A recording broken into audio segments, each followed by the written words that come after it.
Back online after the Memorial Day holiday, this is CNN 10, and I'm Carl Azus. It's good to see you. We have a report on Memorial Day coming up in today's show.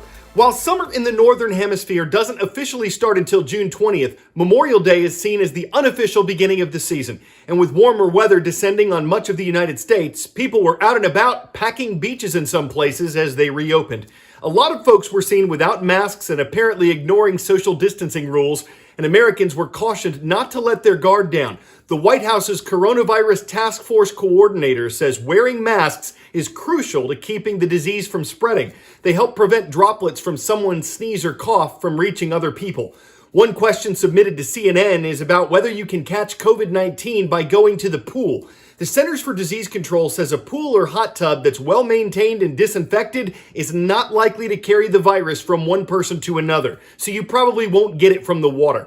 But health officials say you can still catch it from other people there, so they're advising Americans to stay at least 6 feet away from others, even at the pool. Different nations have different levels of coronavirus cases. The U.S. has confirmed the most, with more than 1.6 million positive diagnoses since the disease first arrived. Brazil and Russia have each confirmed more than 300,000 cases, and the United Kingdom and Spain have each seen more than 200,000. Nations are also at different stages when it comes to their responses. To reopen or not to reopen? That is the question many are asking. And when restrictions should be lifted? That is the challenge many are facing. Fred Pleitgen gives us an idea of how different schools around the world are cautiously welcoming students back. It looks almost like a normal school break at this school in Copenhagen, except for the police tape dividing the schoolyard. Just one of many measures meant to keep kids from bunching up and prevent the spread of the coronavirus, the head of secondary education says. If you follow the guidelines given, if you keep distance, if you make sure to wash your hands, keep sanitizing, coughing in your sleeve and not in your hand and so on and so forth, I think we'll be safe. Denmark started reopening schools more than a month ago, and so far, new coronavirus cases in the country haven't spiked, the government says. What's surprising, neither students nor teachers wear masks. Instead, they keep distance and wash hands and sanitize very often. It's a bit challenging, but you get used to it after a time.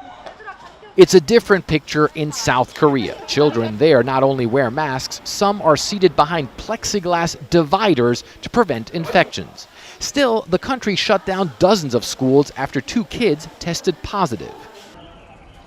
Even the first major coronavirus epicenter, Wuhan, China, brought kids back 2 weeks ago.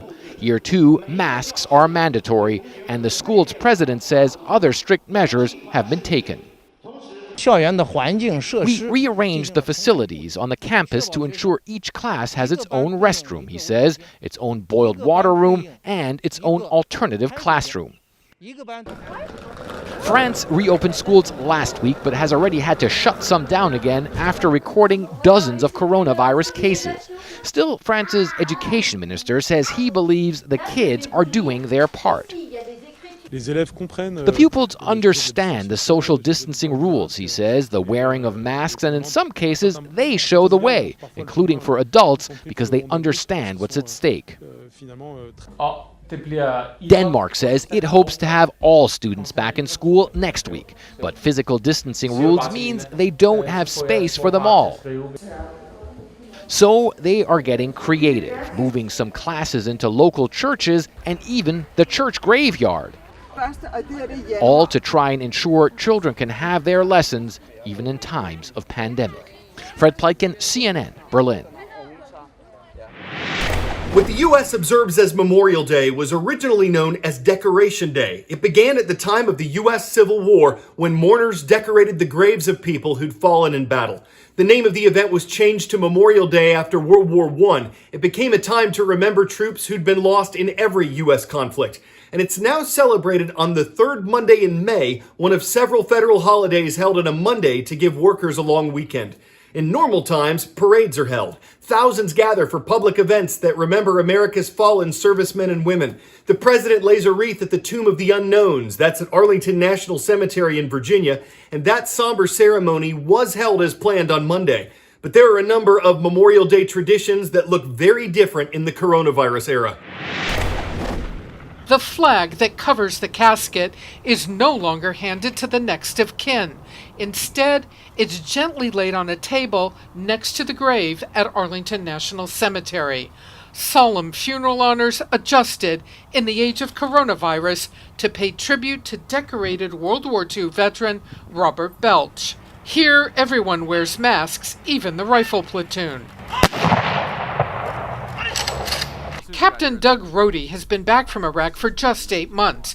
He now performs ceremonial duties for the Army's Old Guard unit here. It means a lot to me that we can still be there for the families, even though, we're dealing with a lot as a country right now. The new reality, only 10 family or friends are allowed graveside. As few troops as possible perform funeral honors. Distance is kept, masks are worn. But still, the same dignity and respect at every funeral, even with the changes. Even as on this Memorial Day, Arlington is open only to families of those buried here. Specialist Joseph Gorgas is part of the Army's elite Caisson platoon, the unit that carries those killed on the battlefield, elderly veterans, and presidents of the United States. Since COVID-19 has started, we have gone from conducting 40 missions as a platoon a week to 0. The horses that pull the caisson still are on duty, but with extra troops required to do it right, the caissons are not being used to limit the number of people interacting. 10-second trivia. What is the only U.S. state made up of 2 peninsulas? Florida, Massachusetts, Michigan, or New York?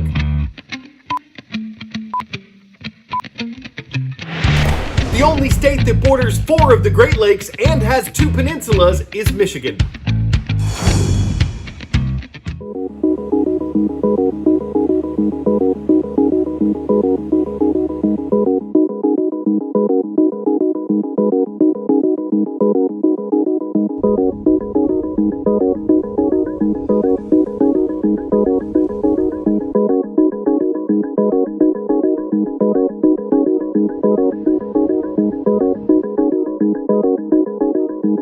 The dams are stable at this time.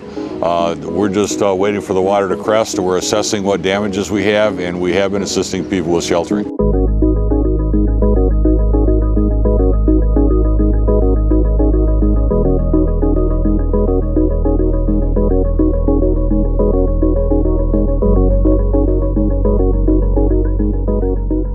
To go through this in the midst of a global pandemic is almost unthinkable.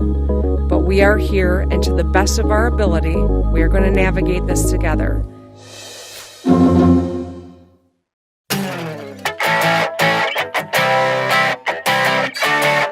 To very loosely quote Johnny Nash, I can see clearly now thanks to my bionic eye. Not how the song went, but this is how the science is going. According to research published in the journal Nature, scientists at a Hong Kong university are working on an electrochemical eye. It is not ready for prime time. It can't see much yet.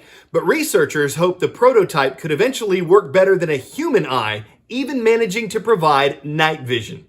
It's eye-opening research that aspiring Spider-Men will want to keep an eye on. They have 8 of those anyway. And whether they're crawling on the World Wide Web or squinting through a web of darkness, a bionic eye could knock the cobwebs off and help them envision and set their sights on the night.